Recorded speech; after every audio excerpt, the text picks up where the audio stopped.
Halo, selamat malam. Saya Auta Singh. Nombor handphone saya 0178722230. Ini drama dua cikgu sama murid sudah start. Start dekat Johor.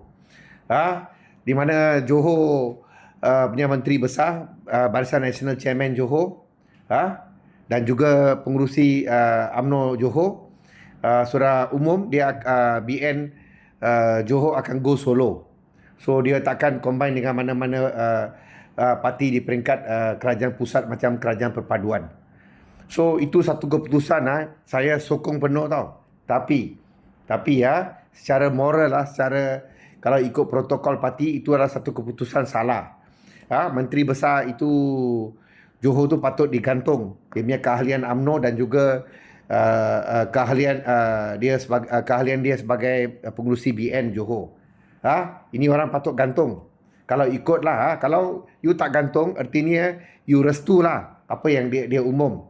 Ini satu tindakan yang patut diambil tindakan disiplin lah di peringkat barisan dan juga UMNO. So sampai hari ini langsung dia tak ada cakap apa-apa. Artinya dia restulah.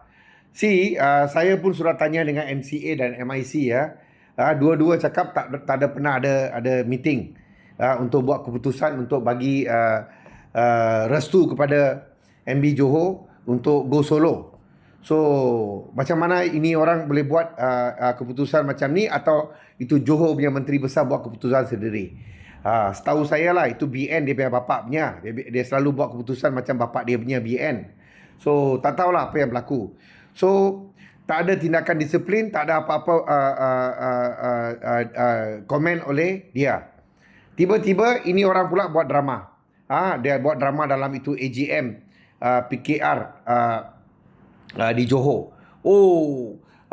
Kalau dia orang mau bubar dekat Johor, kita pun boleh bubar, kita pun boleh pergi solo. Kalau dia mau lawan semua 56 kerusi dekat Johor, kita pun akan lawan semua kerusi di Negeri Sembilan dan Melaka. Dia punya drama sudah start. So pada saya ini dua ini kaki sembang, kaki kelentong. Kalau lu dua orang ni anak jantan, betul-betul, lu orang bubarlah itu kerajaan perpaduan. Buat apa lu orang drama macam tu dekat sana? Sini you orang berpeluk, pegang tangan, sana lu orang jerit-jerit macam orang gila.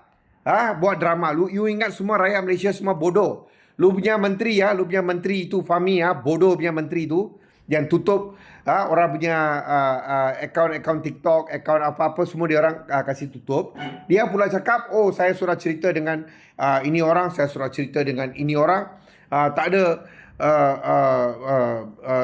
di peringkat pusat kita tetap akan masih tak cerai, kita berkahwin macam suami isteri. Itu dia cakap lah. Saya tak dengar dia cakap pun. Tapi semua dia orang macam itu budak-budak gaduh tau. Budak-budak bila gaduh tau, you pijak ini kepala bapak you, ini kepala bapak saya. Siapa pijak macam tu punya game diorang main. So membodohkan rakyat Malaysia secara umum. Saya minta semua rakyat Malaysia kali ini jangan termakan. Sebelum PRU 22 dulu diorang punya geng semua nyanyi ho ya ho ya ho. Ini orang rasuah lah, inilah itulah macam-macam. Lepas PRU 15 dia orang cium-cium, bercium, form dah kawan. Tiba-tiba ini orang sudah jadi suci dalam debu. Bodohkan semua orang rakyat. Sekarang tiba-tiba ini orang start nyanyi lagu lagi. Melayu sakau. Adakah you mau pemimpin Melayu sakau? Sudah start dia punya drama lagi sekali. Jadi lepas election itu pemimpin Melayu sakau boleh jadi dia punya kawan balik. So saya minta semua rakyat Malaysia jangan termakan ini dua orang punya drama. Okey, jangan termakan dia orang punya drama. Enough is enough. Negara ini sekarang dalam keadaan di neraka tau. Harga barang mahal, semua benda mahal, elektrik mahal, air mahal, cukai pintu, cukai tanah mahal, semua benda mahal. Kerana dia orang punya government. So pada saya nasihatlah semua ahli UMNO cepat-cepat kasih buang ni orang sebelum kasih jahanam ini Barisan Nasional dan jahanamkan UMNO. Sekian, terima kasih. Ini orang yang memang akan jahanam lah.